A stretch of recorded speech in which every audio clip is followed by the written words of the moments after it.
Hello everyone. Now it feels really good to be back in front of the camera.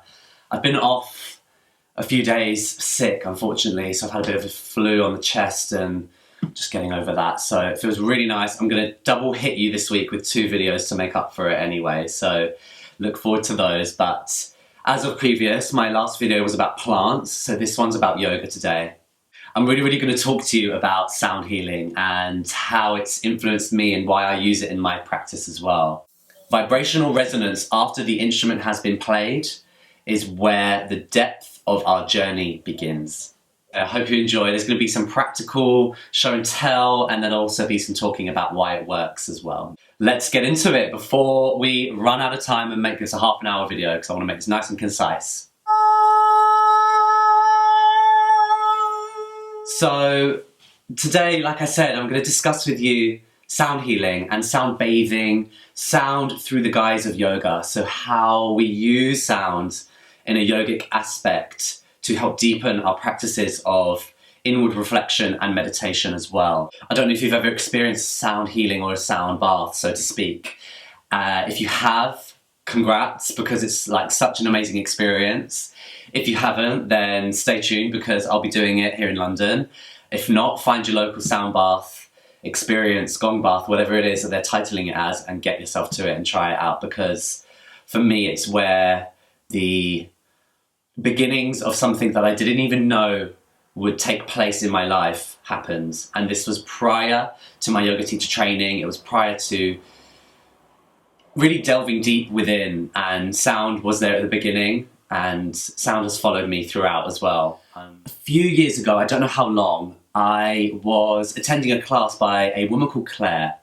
Claire had taken the same teacher training that I had taken a year previous.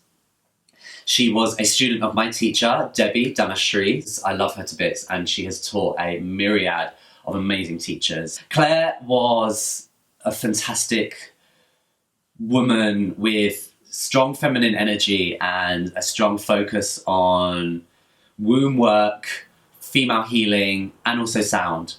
Her class was an evening yoga flow with sound healing involved, and we would do a lot of moon work, a lot of moon flow, and salutations to the moon as well. So if we think Anjali Asana with the arms above and with a low lunge with the back knee to the floor. After you did the yoga, she would lay us all down in Shavasana and she would start to play instruments. And this was just the best bit in the world, because it was an opportunity for us to relax, but it was also an opportunity to bathe in vibration. And that's what sound is all about. It's about the vibrational aspect and how it can help heal you and help take you into different layers of the conscious mind or unconscious mind as well. She had different things like a singing bowl, Tibetan singing bowl, a didgeridoo, I believe, some kind of mouth now thing, which was amazing. She also had a rain stick. She had tambourines, she had drums, she had bells, she had an absolute symphony of instruments, and each one of them was amazing in that held space.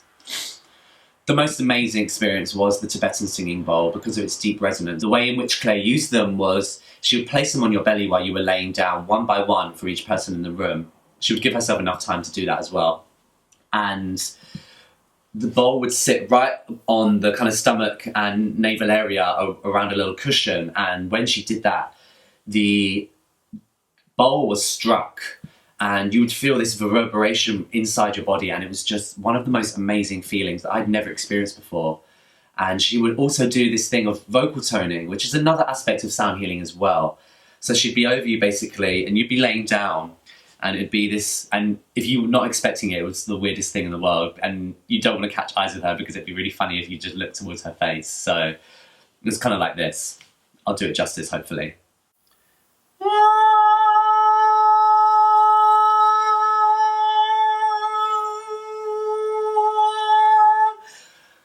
That. And now I look back, I'm like, I want to do that to people for sure in our sound healing anyway. Shoot forward a couple of years, and here I am surrounded in this room now by instruments, and now I'm doing sound workshops myself. So Hariom Tat Sat to her, because she planted a seed in my journey that I didn't even know would flourish. So I really appreciate that, and it's helped me so much. So I use sound healing in workshops, as I described before, and It really is an opportunity for me to deliver a gift which has been given to me, and I want to pass that on continuously to different people as well, because in its purest and most divine form, it does meditation for me. What the sound bath does is it helps take you there. It's like a boat on the river, and the river is the journey towards meditation. The boat is just the assist, and the sound is that boat. So we are carried on the river rather than floating almost naked or floating without anything to help us. The boat is the assist down onto the journey, or upwards onto the journey, whichever direction you're going, on inward self-reflection. And just a quick side note as well, if you are watching my videos on a consistent basis, you'll realise I do the bells at the beginning. And what the bells do, they're such a nice introduction to sound because they reverberate very, very strongly, but they cleanse the space first before we do anything. And I want to do that between you and I here in this experience, in especially this room as well. I want to clear out energy so that we can start on a fresh page, on a fresh experience, and that way we relay a more connected discussion about what it is we're doing. Whether that's doing a yoga class, about to do a massage, about to study, anything like that, we want to make sure that the room around us and the energy within us is coming from a space of clarity and also illuminated with fresh vibration, fresh energy, fresh and clear space. And one more way you can do that as well is simply a nice clap, or even a good sing. And I was going to do it then, but I might do it again. Let's just try it.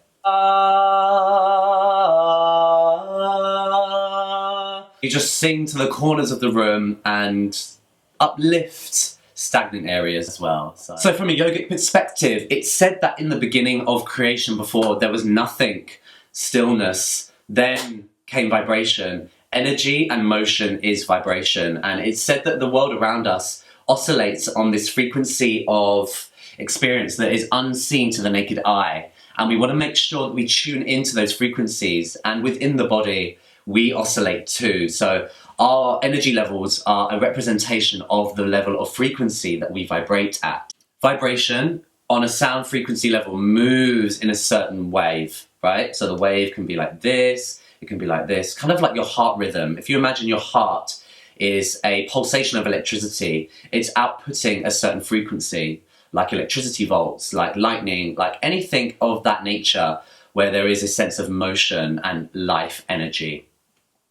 And so when we use instruments of different frequencies, different vibration, we can tune our own internal frequency to those instruments, and they are created in such a way to harmonize emotions, feelings, thoughts, focus, and aspects of our experience. When we think about our vibratory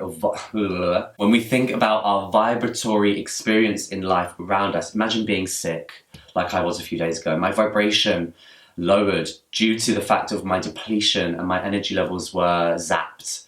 So I'm at a lower frequency during that phase. And what do I need to do in order to raise up that frequency? Eating electric, good food for the body that enhances the internal vibration. Food has its own vibratory frequency as well. The things you do, the way in which you communicate. I don't know if any of you have ever seen that study of water where tears of joy or tears of sadness have been cried, and there is a complete difference in their structure, in their molecular structure in those tears. And it's just fascinating because we are water. Our bodies are made up of a liquid, viscous fluid, and we want to make sure that that fluid inside is infused with good vibration. And cue Marky Mark song, literally. So for example, let me just give you a quick, here we have a quartz singing bowl, okay? And a quartz singing bowl is tuned to a perfect tone. This one in particular relates to the note of A. This bowl represents the third eye. So this bowl communicates directly to our third eye, right in the middle of the eyebrows, so our center of intuition. As I was saying, the bowl is created to a pure tone. This is made of quartz crystal, and quartz crystal is very interesting because it's a mineral that looks solid but is actually of such a high frequency that it moves consistently at every level. That's why its vibrational frequency of quartz is very high. Hence their reasoning for using them as a crystal bowl. Quartz crystal is an crystalline structure that, when struck and played, reverberates a perfect tone which resonates so perfectly with the liquid state of the brain. If you think about the brain and its jelly-like fluid, when we play the bowl, that vibration that comes out of the bowl resonates with the mind as well. It's honestly mind-blowing sometimes, and I can't even get my head around it, but you feel it. That's the difference, is the felt sensation of these sound baths. And as I was saying, with the quartz creating a pure tone, the cells of the human body have a very similar geometric structure to the same vibrations that are created by the crystal bowl. So on many, many levels, we're healing our DNA, healing anything within that is held and causing tension. On another aspect, the bowls also tune you into an alpha state of mind. So the alpha is the prerequisite to states of hypnosis, the altered states of consciousness that take you deeper within a meditative focus or a meditative state. That's just the crystal bowls, right?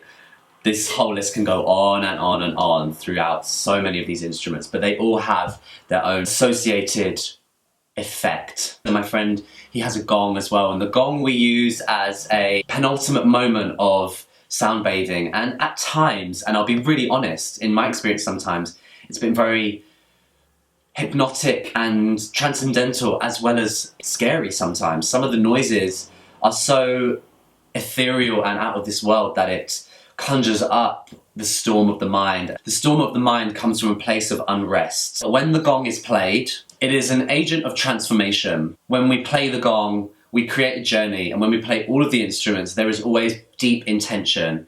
And behind every instrument, the mind and the body and the spirit start to change. I just want to give you a quick intro into the singing bowls themselves, because they're so beautiful, and I will cut to that in a second. So do please enjoy.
So I hope you enjoyed that. That was good fun to do, and it's just absolutely stunning to be able to share the beauty of these instruments. And just a little teaser here, the moments of silence within sound therapy is where the healing lies. Namaste.